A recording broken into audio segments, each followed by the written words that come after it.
ध्यान कैसे करें? ठीक। ध्यान, पहले तो समझे ध्यान क्या है। ध्यान, जब मुझे कुछ चाहिए तो ध्यान घटित हो जाता है। तो ध्यान तो स्वतः अपने आप घटित होता है, ध्यान करना नहीं है। ध्यान स्वाभाविक घटित हो रहा है। ध्यान को समझना है घटित कहाँ हो रहा है। जो मुझे चाहिए उस पे ध्यान घटित हो जाता है। जैसे मुझे भोजन चाहिए, ध्यान कहाँ चला जाता है? भोजन पे।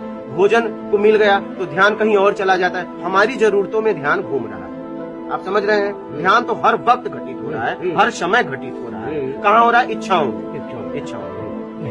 ठीक है। तो अब आप चाहते हैं कि परम ध्यान जो है आपको घटित हो, जो आपको प्रसन्नता दे, तो निर्विकार होने के लिए आप धारणा बनाइए। पहले आपको धारणा करनी पड़ेगी। चाहिए में ध्यान घटित होता है। तो आप देखिए, जो आपको चाहिए धारणा बनती है, ध्यान घटित हो जाता है। धारणा, ध्यान, समाधि, तुम ब्रह्म।